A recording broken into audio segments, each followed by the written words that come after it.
I want us to start the series by discussing a little bit about the question of values. The Midas environment operates with some values, and therefore, whatever it is that you're planning for your students must be informed by those values. What are these values, and how do these values inform what we do? Therefore, I would like to go through some of the Midas values that we have identified for ourselves in a bit to explain them the way we understand them and the way we hope to apply them in regard to what we are doing in Midas.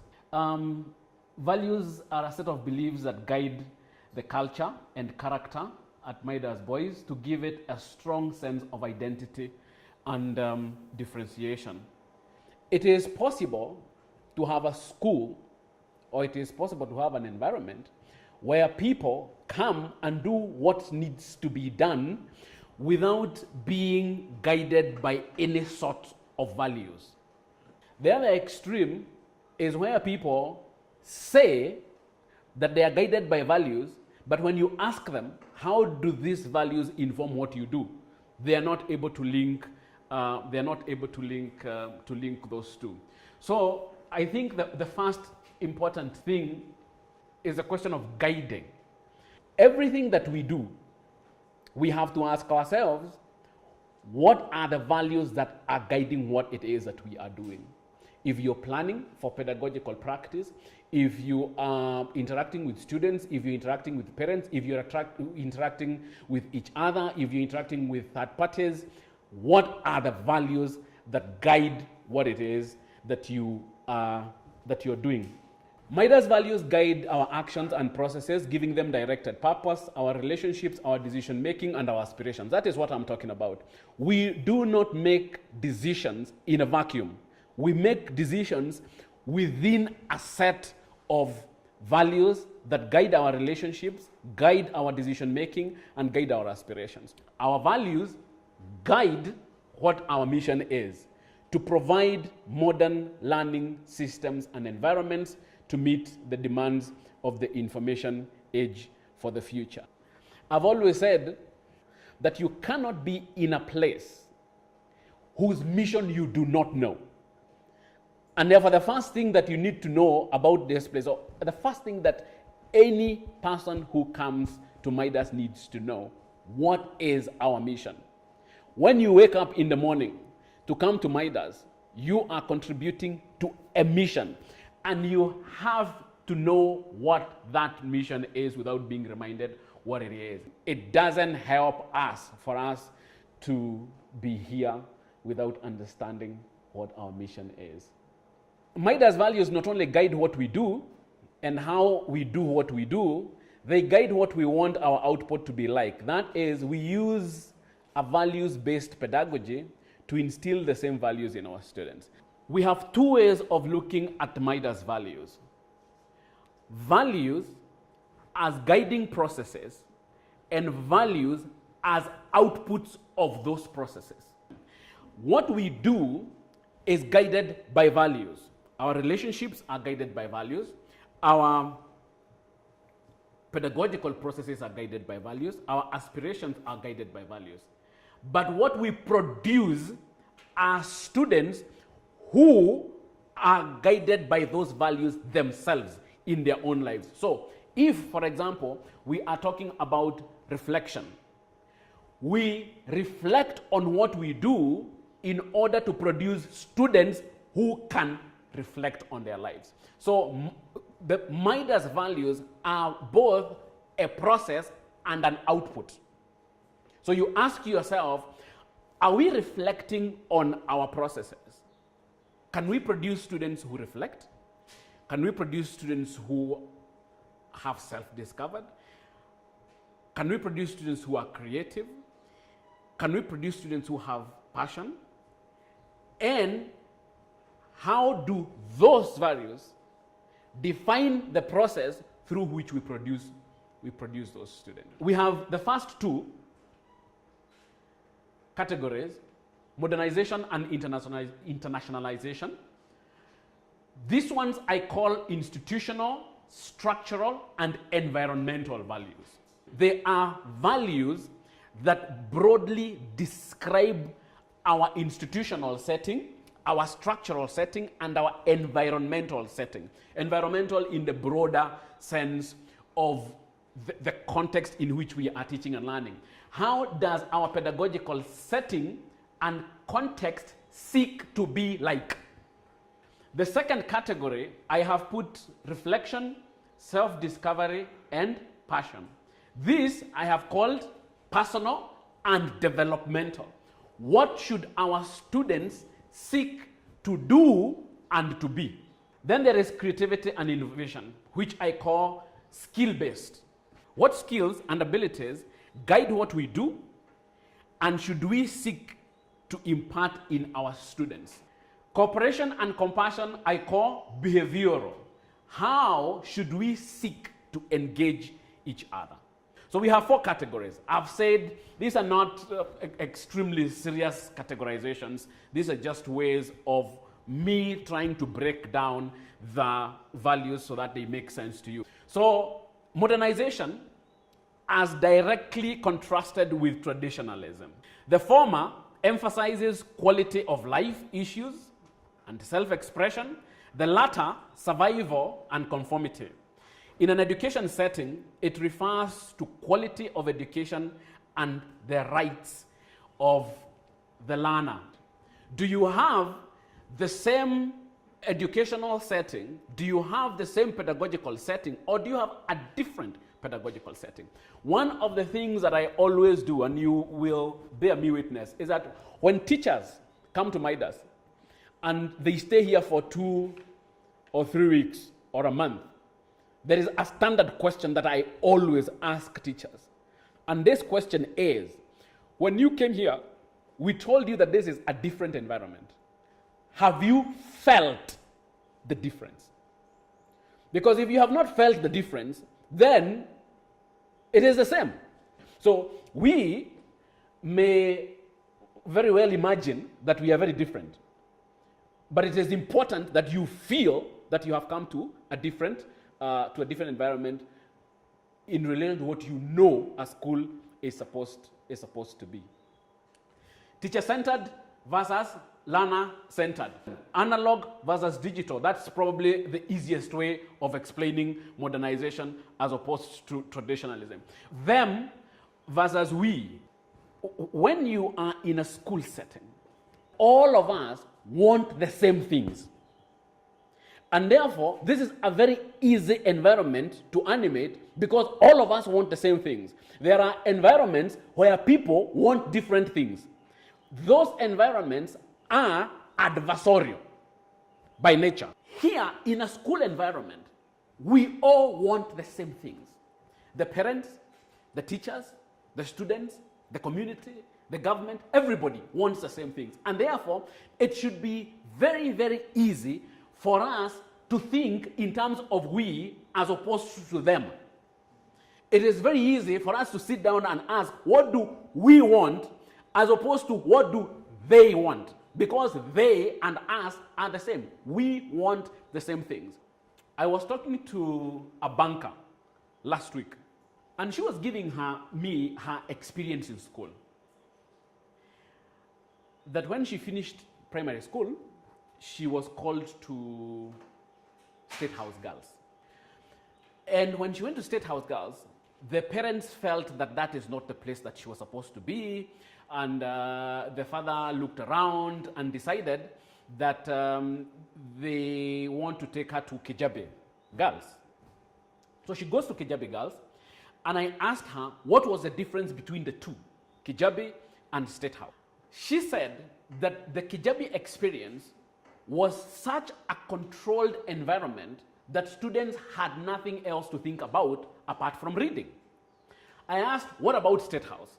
Said State House, it had people from different backgrounds, it had children from parents who had money, and therefore there were so many other distractions, or there were so many other aspirations and influences, and therefore it was easier for her to do well in Kijabe than to do well in State House.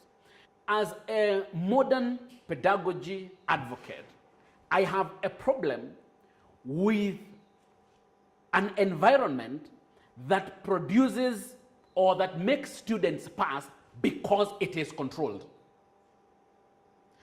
One, life does not work like that.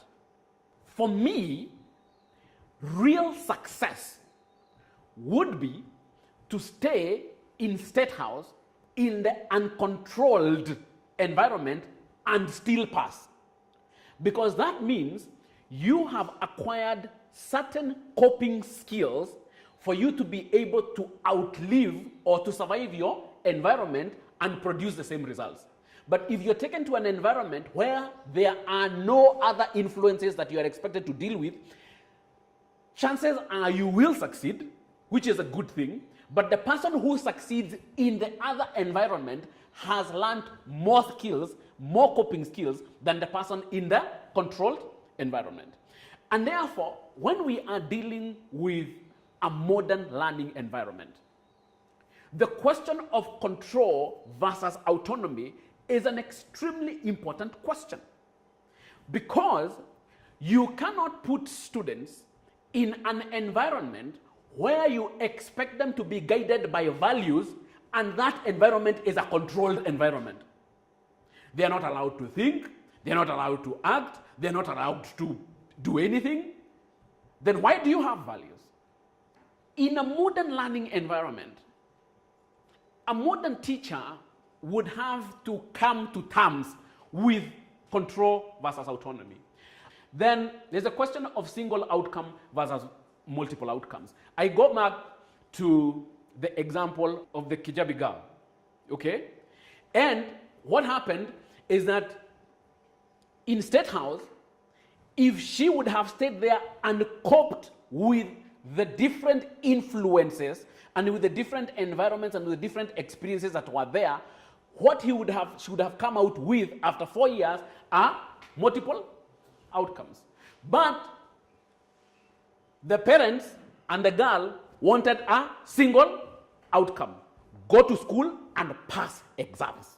And therefore, in a modern learning environment, we have to constantly ask ourselves, do we have a single outcome for our students, or do we have multiple outcomes for our students?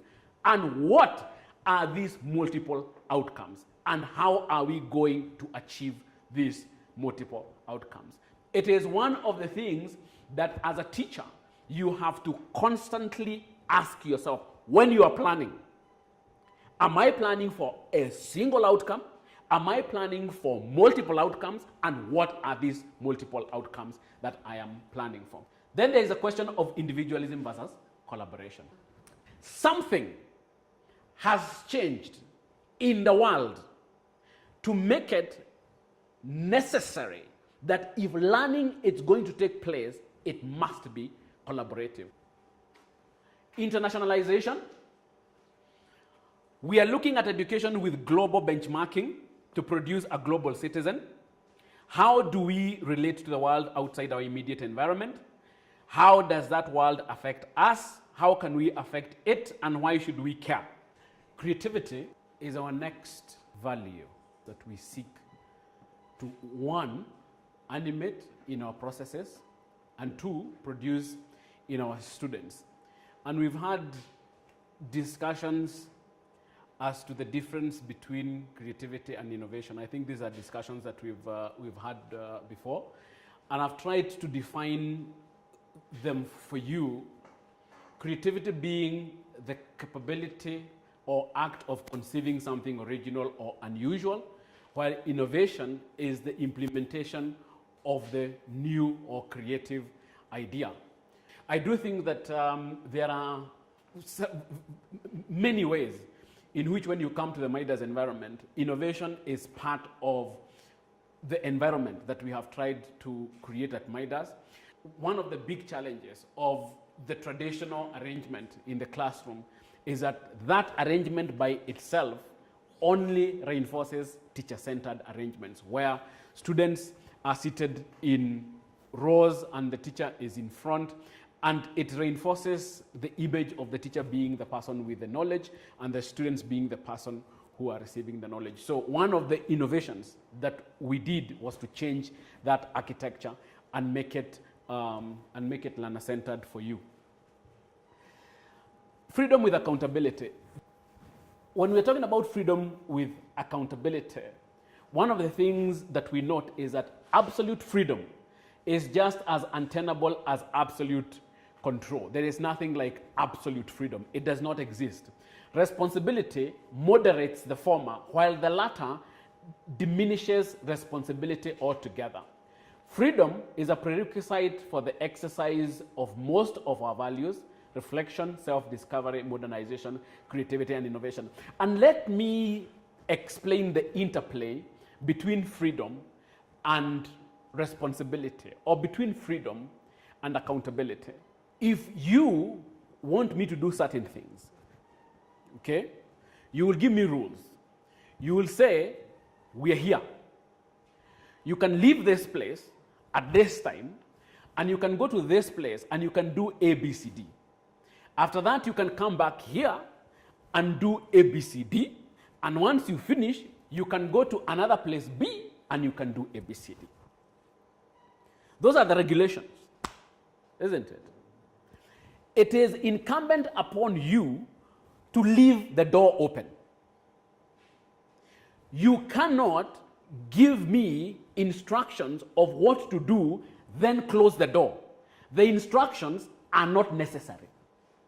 And that is what we say, freedom demands responsibility, but responsibility requires freedom. Once you have told me you can go to place A, B, C, D, do this, you come back at this time, you do A, B, C, D, you go here, you meet so-and-so, you do A, B, C, D with them, then you must leave the door open. But you cannot tell me all those things and then lock the door, because then I do not have the freedom to exercise the responsibilities that you have given me. And therefore, you have to appreciate that students will do what they may with the opportunities that you give them. Some will do more with those opportunities, some will do less with those opportunities, but you have to avail them an autonomous environment for them to operate. Cooperation, as opposed to isolation and separation. In the modern ICT age, monopoly of knowledge is impossible. We cannot outknow. We thus need to cooperate in order to innovate. This is characterized by extensive spatial interaction of members of the school community and their widespread participation in policy and product formulation and implementation. That is a mouthful. If you look at some of the attributes of a modern learning environment, you will find that it becomes difficult to deliver on a modern learning environment without thinking about cooperation, because most of the values that you need to deliver or that needs to inform a modern learning environment require you to cooperate. If you look at them versus we, you are not going to be able to we if you cannot cooperate with the people you are working with. If you look at the question of single outcomes versus multiple outcomes, you are not going to achieve multiple outcomes alone. It doesn't work like that. If you're looking at singularity versus plurality, that there are multiple ways of engaging and there are multiple ways of getting your outputs. And therefore, you need to work with other people. And as we move along in this series, you will start to see how a modern learning environment is intertwined. That in order for you to be a good teacher, you need to cooperate with other teachers and you need to cooperate with other students. Compassion. The recognition that we are privileged amidst a social environment of lack, sensitivity to unequalness and the need to suffer and alleviate lack from the other. In the education context, it goes back to the matter of ethics of care. Reflection. Think about education and the educating process to produce a learner who can think. The teacher does need to reflect on their own undertaking for them to produce students who can reflect. Values, self, content, method, the learner, purpose, outputs, and outcomes. All those are things that teachers need to reflect on. But if you ask me, which is the most important of all these areas of reflection, I think my answer would be the self. Because part of the reasons we have difficulties animating a modern learning environment are the teachers' beliefs themselves. I tell teachers that unfortunately, by the time you come here, the only thing you have done in your life is to pass exams. That's the only, in fact, I stopped looking at CVs. I know what the CVs will tell me. Okay? I was born in 1990. I went to school in 1993. And from 1993, I have been passing exams until now I have a degree. And that is why I am here. That is the only thing that your CV tells us. You have passed exams. How does that affect your ability to teach in a modern learning environment? For you to be able to deliver on something more, you have to reflect on your own experiences, on your own learning experiences, and ask yourself, how has my school career affected my ability to teach in a modern learning environment? What are the things that students should reflect on? I couldn't find many. And people who know me know that my sympathies are usually with the student. And therefore, my argument is this. Even if the student is reflecting on nothing, by the time they are leaving Midas after 4 years, they should be able to reflect on something. They will only be able to reflect on something if the teachers have done this kind of reflection. If this reflection has not happened, there will be no reflection here. What you are going to produce again are people who are going to pass examination. And that is what we want to avoid. We want to make sure that we are animating an environment where we have plural, many outcomes, as opposed to singular outcomes. And those outcomes will come from the reflection of the teacher. And once the teacher can reflect, then they will guide the reflection process of the student, and the student will become what he will become.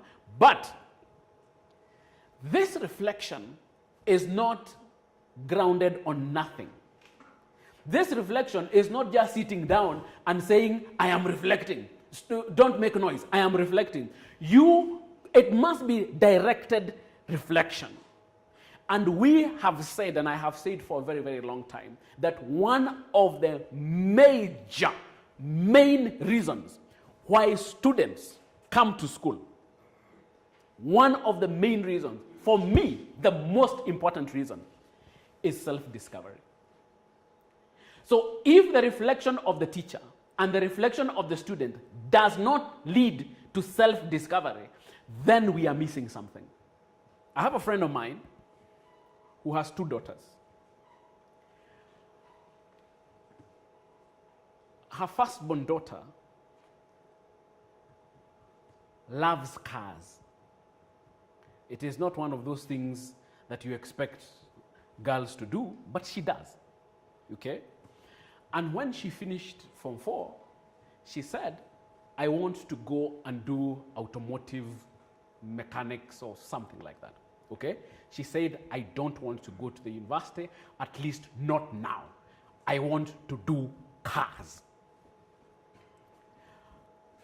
When you sit with that girl, I think she's about 19 or 20 now, She talks cars, she thinks cars, she eats cars, she drinks cars, she sleeps cars, she wakes up cars. Now, she finished her training. She went to Subaru Kenya for her attachment, and the people there were amazed at the abilities of this girl, one, to fix cars, and two, to do it effortlessly. Nobody needs to tell her do this, nobody needs to tell her do the other. And when the workshop has closed, she has left, she doesn't even know that the workshop closed, because she is fixing a problem. She is totally concentrated on fixing that problem, and she will not leave that problem until it is done. You do not get to that level of commitment and competence if you have not self-discovered. In order to self-discover, you have to reflect. In order for you to have passion about anything, you have to self-discover. I think still it would be part self-discovery. I don't think that you can claim that you have fully self-discovered, but I do think that finding out what you are good at early on in life helps, and then you can cultivate passion. Let me say again, you can never be passionate about something that does not come from you. So if you teach with effort, if this teaching thing is a bother for you, you probably need to take a few steps back and ask yourself, who are you? Pengine wewe ni makanika. Deep attachment and devotion as opposed to commitment to people, actions, roles, or causes. One can be committed without being passionate. So you need to ask yourself, are you committed or are you passionate? Because you can be committed, and you can be committed to things that you don't like. It is possible. Commitment is intellectual. You just say, this is my job description. I wake up in the morning, I go and do this, deliver my outputs, there they are. That is commitment. Passion is a little bit different. Passion is more qualitative. It's not something that you can necessarily measure. It's something that you feel.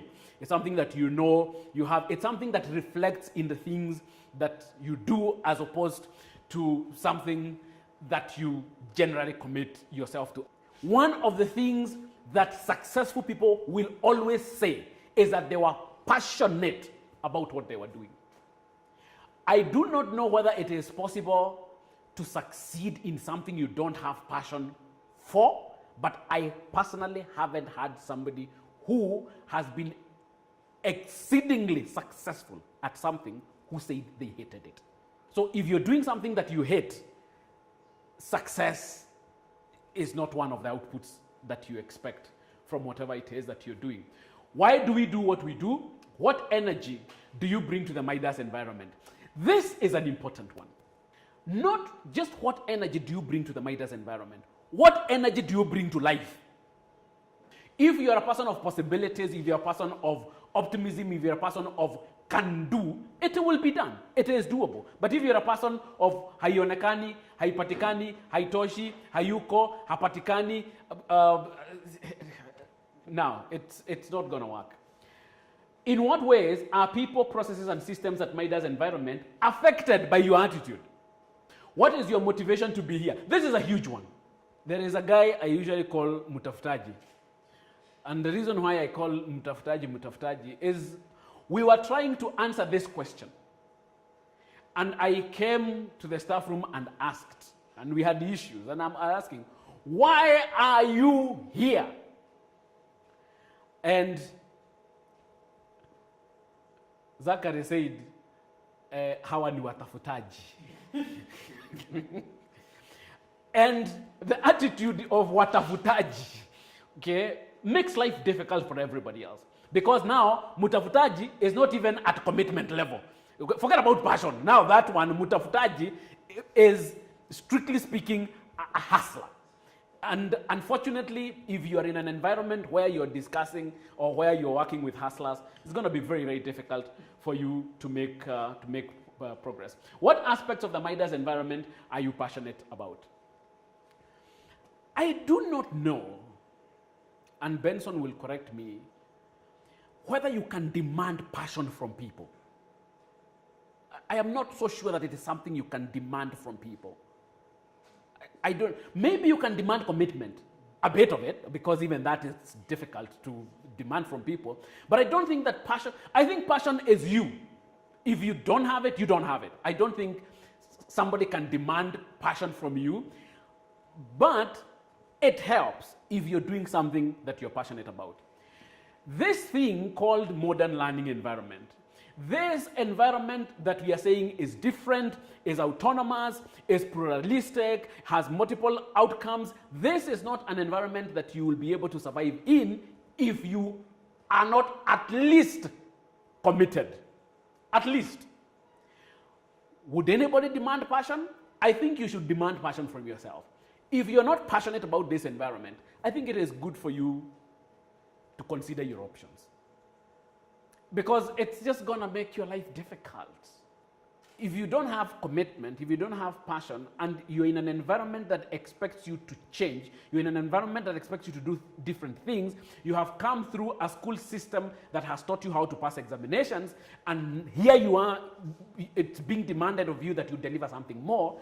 If you don't have commitment, ningumu. If you have passion, we don't have to have this discussion. Now, this is what I said, that I will talk briefly about ethics of care. This for me is a huge one. Your students don't care how much you know until they know how much you care. And if every teacher would understand this, schooling would be a very, very enjoyable experience for most students. Scientists are increasingly agreeing that human beings are not thinking beings that feel. Human beings are feeling beings that think. Meaning that feeling is more primal than thought. In fact, somebody else said, and I tend to agree with them, that you will tend to forget what you heard from people, but you will never forget how people made you feel. If you rewind back to your days in school, you will realize that the teachers whom you remember are teachers who made you feel something. Either teachers who humiliated you, teachers who embarrassed you, teachers who affirmed you, teachers who rewarded you, teachers who made you feel something. Those are the ones that you remember. Not the teachers who taught you well. In fact, if teachers were teaching well and you felt they didn't like you, they were good teachers, they were teaching well, they knew their content, but you felt they didn't like you, you most likely did not like the subject, and you most likely didn't like the teacher, even if the teacher was a good teacher in terms of knowledge. Because students don't care how much you know.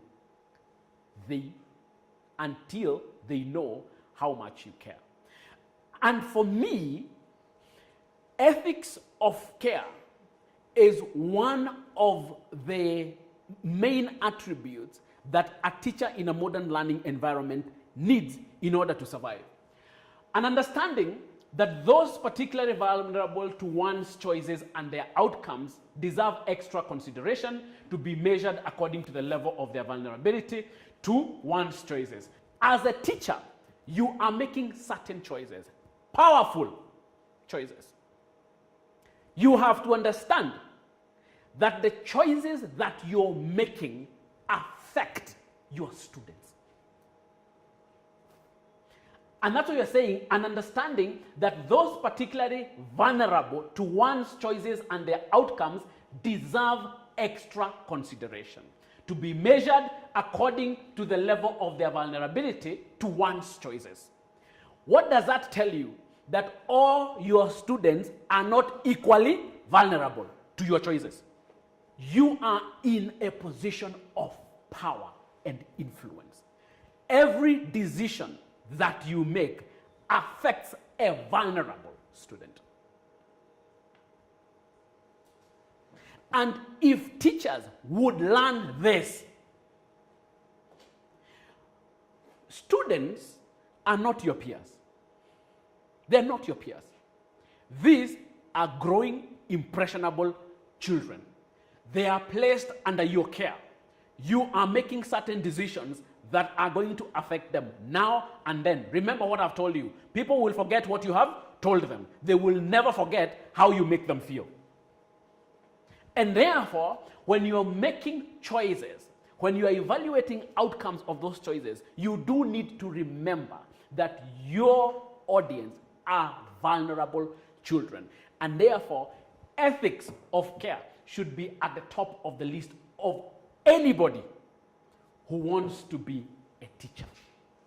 And I have tried to enumerate some of the things, or to unpack for you some of the things that I think encompass what we call ethics of care. Number one, attentiveness. You must pay attention to others' needs in order to respond to them. You cannot respond to needs that you do not know. You cannot respond to needs that you do not appreciate. You cannot respond to needs that you do not recognize. Responsibility. In order to care, we must take it upon ourselves. That's responsibility. Competence. To provide care also means competency. One cannot simply acknowledge the need to care, accept the responsibility, but do not follow through with enough adequacy, as much inaction would result in the need of care not being met. Do you have the competences to meet the needs of your students? Do you know what to do? If you don't know what to do you know where to get the help to do what you need? Remember, we talked about cooperation. We talked about collaboration. So the fact that you do not have answers does not mean that the answers do not exist. This is not a direct relationship. Give me this, I'll give you this, and you give me this. This is a human relationship. It has to be cultivated through reciprocity and through responsiveness. Remember, we are talking about the issue of vulnerability.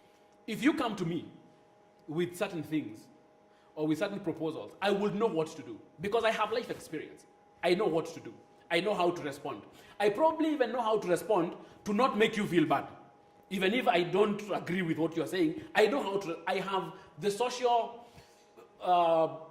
awareness on how to do these things. A 14-year-old, a 15-year-old, a 16-year-old, a 17-year-old does not have these skills. And therefore, by the time you label them anything, forget about lazy, anything, have you been responsive to their reactions to you? Are you overreacting yourself? Have you reflected on why the students are behaving the way they are behaving? And one of the things that I have always said, and this I have insisted on, even if, let's even assume that the student is actually lazy. It is a behavior, isn't it? And I've always said behavior can be modified. But you're not going to modify behavior if you're not responsible. You're not going to modify behavior if you don't have the competence. You're not going to modify behavior if you do not take responsibility to modify that behavior. A few years ago, one of the biggest complaints that I used to get from the principal is that when teachers go to class and they find an issue with the students, the teachers would come to the office to report the issue to the principal. Why? Because they have not taken responsibility over the issue. And this is why ethics of care in my book ranks among the most important competences that a teacher in a modern learning environment should exhibit. Now, these are values and actions, and we're just summarizing them in terms of questions. I think one of the things that I would want you to do is to reflect on these things, and that is why I have put them in terms of questions.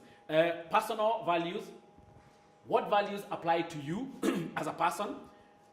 How do the values apply to you as a person? Of the 7 or so values that we have given, which ones apply to you as a person, and how do they apply to you as a person? I suspect all of them should probably, apart from the institutional ones. Actions. What are your roles and accompanying actions? What values apply to your roles and actions? How do the identified values relate to these roles and inform your actions? Environment and systems. What values inform your environment? What are the principal systems through which we seek to achieve our goals? Which values animate these systems? When we are talking about a modern learning environment, what are the values that are going to animate that environment, and how do you interpret those values? How do you understand those values as animating a modern learning environment? Beneficiaries and products. Who are your immediate beneficiaries? How do they benefit from the values informing your roles and actions? How are the values to be transferred and imparted? Which values should they exhibit, and how should they exhibit them? What your role in producing these values in them? Stakeholders. Who are the stakeholders whom you have to work with on a regular basis to deliver on your roles and responsibilities? Which values apply to your relationship to these stakeholders?